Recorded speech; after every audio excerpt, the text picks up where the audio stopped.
지난달 30일 국회 본회의에서 여당 주도로 임대차법이 통과된 데 이어서 어제도 야당의 반대 속에 국회 본회의에서 부동산 증세 법안이 통과됐습니다. 이로써 부동산 관련 입법은 모두 마무리됐고요. 또 이에 앞서 어제 오전에 정부는 서울, 권역 등 수도권에 13만 2천 가구 규모의 신규 주택 공급 계획을 내놨죠. 그래서 부동산 시장 안정에 총력을 기울이고 있는 중입니다. 공급 계획에 대해서는 어제 이 시간에 저희가 자세히 알려드리기도 했는데, 그런데 이 공급 대책을 놓고 여당 내 분위기, 일부입니다만 좀 심상치가 않은 것 같습니다. 정청래 의원, 마포구가 지역구인데 이런 얘기를 했습니다. 상암에 또 임대주택을 지어야 하나? 라면서 좀 반대 의견을 밝혔고요. 또 노원구가 지역구인 우원시, 김성환, 고용진 의원 3명도 모두 정부의 발표에 대해 유감을 표명했습니다. 이곳에는 태릉골프장인 이 그린벨트 지역 태릉골프장을 개발해 10,000가구로 공급하겠다는 계획을 어제 정부에서 발표한 바 있지요. 이 3명 모두 지역구가 이곳에 있고 그래서 반대 의견을 표한 것으로 보입니다. 아울러 어제 발표한 계획 가운데 과천 정부청사 유휴부지를 개발해 4,000가구로 공급하겠다 이런 계획이 있었는데, 김종천 과천시장, 물론 민주당 소속입니다. 강남 집값을 잡겠다고 난개발을 하냐, 과천 시민들이 고통을 겪는다, 빼달라라는 그런 성명을 내기도 했습니다. 자, 이렇게 민주당에 적을 두고 있는 의원, 또 지역구 청장, 아울러 또 지자체장까지 일부입니다만 반발을 하고 있습니다. 분명히 당 정간에 어느 정도 논의는 있었을 거고요. 모르진 않았을 텐데 이렇게 반발하고 있는 이유 어떻게 봐야 될지 두 분의 의견부터 좀 들어보도록 하겠습니다. 교수님, 정말 몰라서 이렇게 반대를 하는 걸까요? 그건 아닌 것 같아요. 아무래도 네. 이제 지역 주민들 본인들이 선거 때마다 이제 표를 많이 얻어야 되는 상황이고, 과천시장도 마찬가지고 나머지 이 지역구 특별히 이제 집을 많이 들어오고 임대주택이 들어가야 되는 상황 같은 경우에 이제 지역 주민들도 반발이 있을 수 있거든요. 왜냐하면 임대주택이 들어오면 집값이 떨어진다고 하는 기본적인 생각과 인식을 갖고 계시기 때문에 지역 주민들 같은 경우 임대주택이 본인의 지역에 들어오는 걸 그렇게 달가워하지 않으십니다.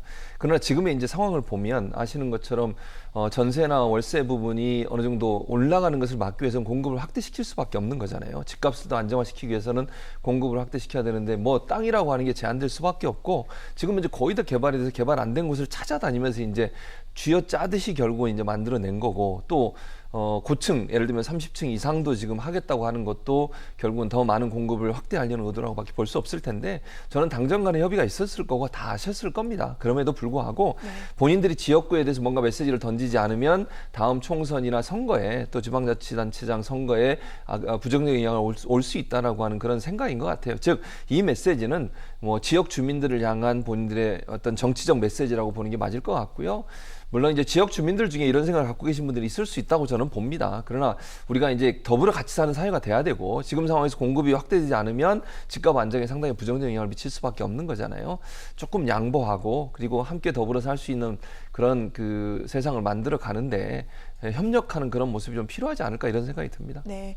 좀 다분히 정치적인 메시지다 이렇게 말씀을 하셨는데, 사전 협의 부족했다, 지역 개발을 제대로 염두에 두지 않았다라는 그런 반대 의견 차원뿐만이 아니라 정청래 의원의 발언 같은 경우에는 임대주택을 겨냥하기도 했습니다. 그래서 저소득층을 위한 어떤 그 정부의 정책에 여당 의원이 이렇게 밝히는 것은 좀 보기가 그렇다, 이런 의견도 나오고는 있습니다. 아울러 노원구에 적을 두고 있는 우원식 의원 같은 경우에는 이번에 당대표 출마까지 고려했던 당내 중진이기도 하죠. 그런데 이렇게 당 정책에 반대하는 듯한 모습, 아무래도 지역민들을 의식한 치고 빠지기다, 이렇게 봐야 될까요? 근데 실제로 저는 이분들의 불만이 아주 일리가 없는 건 아니라고 봐요. 네. 김성환 의원 같은 경우도 지금 이해찬 대표 비서실장이거든요.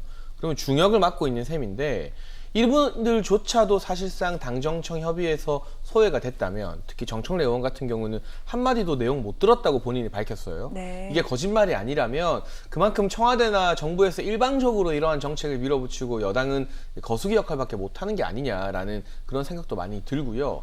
실제로 지금도 서울의 주요 거주지 같은 경우는 교통난 문제가 상당히 심각합니다.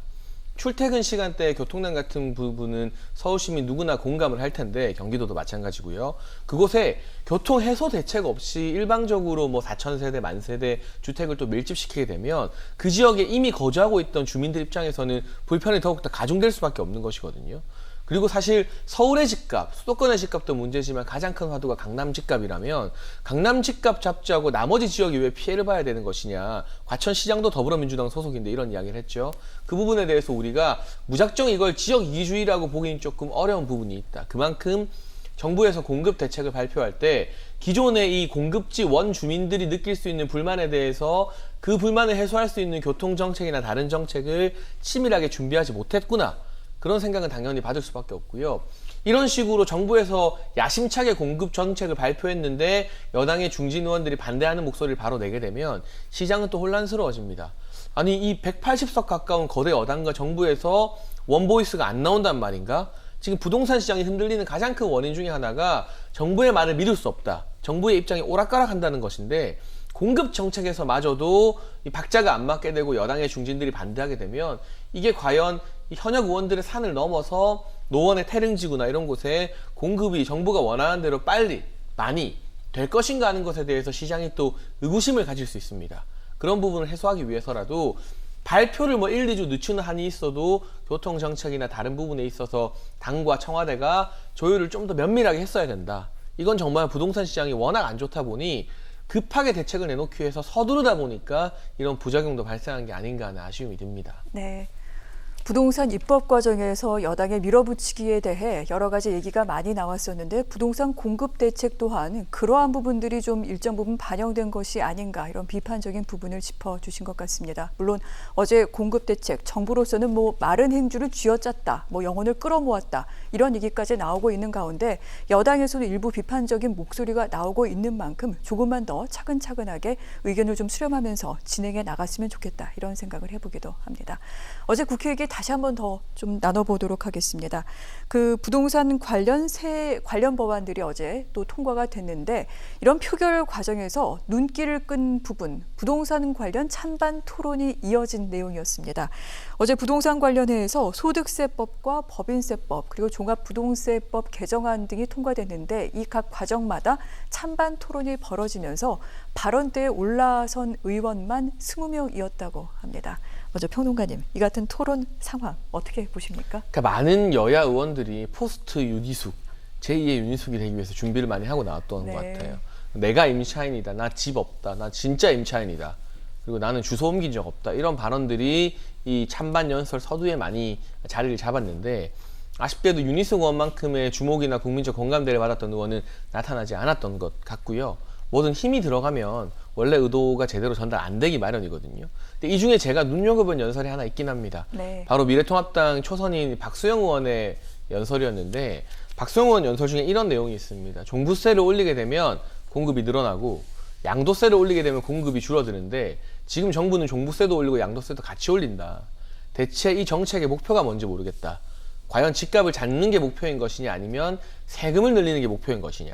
실제로 보유세 부담이 늘어나게 되면 종부세와 같은 보유세가 늘어나게 되면 집 가지고 있는 게 부담스러워져서 집을 팔고 싶은 수요가 생기죠. 근데 마찬가지로 거래세 부담이 늘어나면 집을 거래해서 매매할 때 그만큼의 부담 한 번에 많게는 몇억 원의 양도세나 거래세를 내야 되기 때문에 집을 팔려 했다가도 움츠러드는 게 사람의 심리입니다.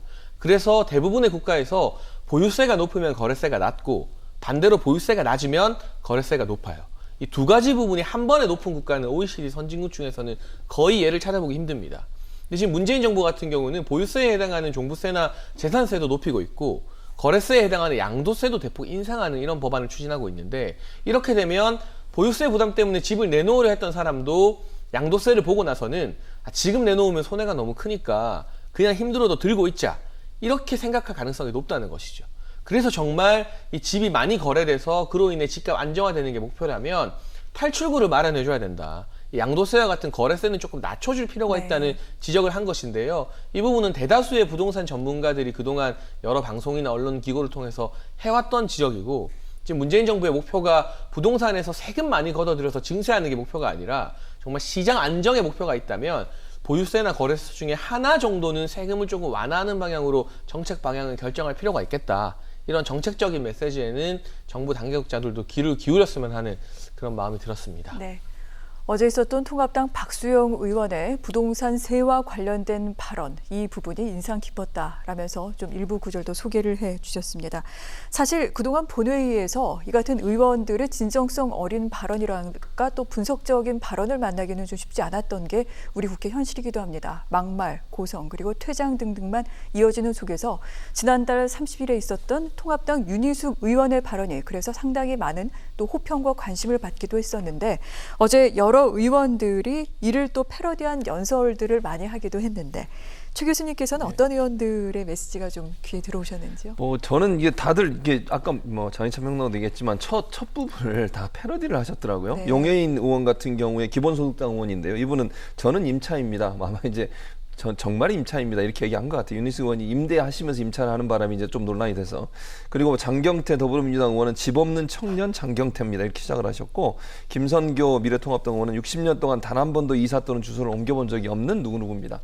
아마 이제 이게 그 윤희숙 의원의 발언이 어느 정도 반향을 일으키다 보니 그걸 네. 패러디해서 하는 거라고 볼 수 있을 것 같은데 저는 어쨌든 이런 시도는 좋다고 봐요. 무슨 말이냐면 아까 지적해 주신 것처럼 막 고성 지르고 비판하고 이러지 않고 네. 정말 참신한 아이디어도 제공하고 본인이 생각하고 있는 어떤 대안도 제시하고 이런 기회가 된다면 국민들이 얼마나 좋아하겠습니까? 이게 여당이든 야당이든 한 정책을 놓고 법안을 놓고 각각의 생각과 준비하고 연구한 내용들을 발표하는 시간을 갖는데 이건 정말 귀한 시간이고 귀중한 시간이라는 생각이 들어요. 국회가 이렇게 생산적으로 토론하고 또 자기 생각도 주장하고 그게 의견이 충돌될 수는 있겠죠. 그건 전혀 문제라고 저는 보지 않습니다. 국민들이 듣고 또 의원들이 듣고 나서 어느 것이 적합한지 정당성이 있는 건지 하는 부분 판단할 수 있는 거 아니겠어요? 그런 차원에서 본다고 하면 적극적으로 이런 그 토론의 장이라든지 발표의 장을 활용했으면 좋겠다는 생각이 들고요. 국민들도 이제부터 조금씩 관심을 갖는 거잖아요. 정말 획기적이거나 아니면 참신한 아이디어가 나오면 그걸 언론도 보도를 하고 그걸 통해서 국민들도 새로운 것들도 알게 되고 국회가 일하는 국회라는 모습을 볼 수 있기 때문에 저는 어쨌든 윤희숙 의원으로부터 자극을 받아서 이렇게 패러디처럼 가는 거지만 이런 활동들이 국회에 더 많아졌으면 좋겠다. 그리고 정말 건전한 토론의 문화가 좀 정립이 돼서 비난하고 무조건 비판하고 이러지 말고 비판도 하고 해야 되지만 긍정적이고 대안적인 내용도 함께 얘기하는 그런 국회의 모습이 됐으면 좋겠다는 생각이 들었습니다. 네. 이 같은 기조가 잘 유지돼서 진정으로 국민을 위한 국회가 어떠한 일을 하게 되는지도 앞으로 또 의원들이 많이 좀 보여주셨으면 좋겠습니다. 그런데 어제 있었던 발언 가운데 또 논란이 된 발언이 하나 있습니다. 부동산 관련 찬반 토론에서 열린민주당 김진애 의원이 이 같은 이야기를 했는데요. 화면으로 준비했습니다. 고가 아파트에 산들 부동값이 올라도 우리 문제 없습니다. 다만 세금만 열심히 내십시오. 그리고 불로소득이 있으면 거기에 따른 개발 이익을 환수할 수 있게 해주십시오. 그렇게 해서 세금이 모이면 우리는 공공임대주택에 투입할 수 있는 것입니다. 고가 아파트에 살아도 부동산 값이 올라도 문제가 없다. 세금만 열심히 내라. 그리고 불로소득 환수해서 공공임대주택에 투입할 수 있게 해달라. 이런 내용이었는데 좀 발언이 논란이 됐습니다. 그래서 김 의원 어제 오늘 해명을 했습니다. 국민들이 아니라 통합당 의원들에게 했던 그런 발언이다. 이렇게 얘기를 했는데 교수님 어떻게 들으셨어요? 그러니까 아무래도 의도는 그러지 않은 것 같은데 어쨌든 그래도 집값이 올라도 괜찮다 이 말이 이제 논란이 되는 거거든요. 네. 좀 조심할 필요는 있다는 생각이 들어요. 무슨 말이냐면 국민들이 다 보고 있고 국회에서 본회의장에서 연설을 하는 것이기 때문에 이게 다 기록에 남을 수 있는 거잖아요. 그런데 그 말이 의도와 어쨌든 집값이 올라도 괜찮다는 말, 이 말 한마디가 결국 국민들한테 불만을 일으킬 수 있죠. 왜냐하면 지금 집값 잡겠다고 정부가 열심히 나서서 지금 하고 있는 거잖아요. 부동산 값 떨어뜨리겠다고 열심히 노력하고 있는데 집값 올라도 좋다 이렇게 얘기해버리면 그거는 조금 기조와 맞지도 않고 국민 정서와도 맞지 않아요. 그러니까 세금을 열심히 냅시다. 이건 얘기할 수 있다고 저는 보는데 집값이 올라도 괜찮습니다라는 의미로 들릴 수 있어서 저는 좀 발언이나 아니면 내용에 있어서 조금 준비가 부족하지 않았나는 생각이 듭니다. 그래서 본인의 의도와 관계없이 그런 얘기를 하는 것 자체가 사실은 국민들이나 아니면 집을 갖고 있지 않은 서민들 같은 경우에 상당히 불만을 나타낼 수 있고 그럼 우리는 영원히 집 못 사라는 거냐 이런 불만이 나올 수밖에 없는 거잖아요. 그리고 전체적으로 지금 부동산 값이 올라가고 있고 정말 천정부지로 뛰고 있는 집값 때문에 고통받고 있는 많은 서민들 입장에서 볼 때는 저거는 정말 화가 나는 그런 발언일 수밖에 없기 때문에 발언을 하실 때는 국회의원들이 좀 조심하셔야 돼요. 그 발언 하나가 어떻게 파장을 불러올지 하는 부분들, 아까 제가 말씀드린 것처럼 생산적이고 그다음에 획기적이고 창의적인 아이디어를 내는 건 좋지만 국민 정서와 동떨어지는 저런 발언들이 결국은 가진 자의 대변인이 아닌가 하는 그런 오해를 불러일으킬 수 있기 때문에 좀 주의할 필요가 있었는데 어제 김진애 의원의 발언은 그런 부분에 좀 아쉬움이 있었다 이렇게 보여집니다. 네. 김진애 의원 오늘 라디오 인터뷰를 통해 또 한번 해명하기도 했습니다. 자신이 준비한 원고가 아니라 자신이 연설을 하다 통합당 의원들이 야유를 보내서 이렇게 준비하지 않은 발언을 하다 보니까 이런 얘기가 나왔고 자신의 골자는 그게 아니었다. 이런 얘기를 하기도 했는데 장평론가께서는 어떻게 들으셨어요? 그러니까 우선은 이게 부동산 값이 올라도 우리 문제 없습니다. 이 발언에 대해서는 최 교수님이 지적해 주셨다면 저는 고가 아파트 사는 분들 이걸 국민들 사이에서 갈라치게 하는 게 과연 국회의원으로서 옳은 태도인가? 고가 아파트 살면 국회의원들에게 지탄받아야 되는 나쁜 사람인 건 아니잖아요. 물론 일부 다주택자들이 과도한 부동산을 소유하고 있고 그분들의 보유세 부담을 늘리는 방향에 대해서는 저도 큰 방향에서 찬성합니다. 근데 이런 케이스도 상당히 많아요. 평생 열심히 일해서 집 한 채 마련해 놓았는데 집값은 3년 동안 많이 올랐지만 이분들의 소득, 가처분 소득은 별로 안 오른 경우가 많거든요. 그랬는데 세금만 늘어나게 되면 결국 이분들의 소득은 줄어들게 되는 겁니다. 근데 지금 문재인 정부 경제의 원리 첫 번째가 뭐죠? 소득 주도 성장입니다. 가구의 가처분 소득을 늘려서 경제를 활성화시키겠다는 건데 세금을 이런 식으로 부담을 늘려버리게 되면 처분할 수 있는 소득이 줄어들게 되고 그만큼 내수 경기에도 도움이 안 되는 거예요. 그렇다면 적어도 정말 다주택자나 법인이 아닌 평범한 사람들이나 중산층에서 주택 하나 정도를 소유하고 있거나 또는 은퇴하고 노후 수단으로 주택 한 채 내지 두 채를 소유하고 있는 사람들에 대해서는 어느 정도 구제 수단을 마련해 줘야 되는데 김진애 의원의 이 발언을 보게 되면 강남 사는 사람이나 고가 주택 사는 사람 같은 경우 그 기준이 뭔지는 모르겠습니다만 정부에서 얼마든지 세금을 징벌적으로 걷어도 되는 계층으로 인식하고 있고 이게 잘못되면 국민들 사이에 어떤 갈라치기 내지는 국론 분열 이런 것들을 야기할 수 있기 때문에 국민 통합을 항상 전제해둬야 되는 국회의원으로서 하기에는 발언이 적절치 않았다고 보고요. 본인이 물론 이게 대상이 국민이 아니라 미래통합당 의원들이었다고 해명한 바 있습니다만 국회에서의 연설은 뒤에 설명이 필요 없는 연설이 좋은 연설입니다. 오해의 여지가 없는 연설. 그런 부분에 있어서 김진애 의원은 초선이 아니고 이미 의정 경험이 있거든요. 조금 아쉬운 연설이 아니었나 하는 생각이 많이 듭니다. 네.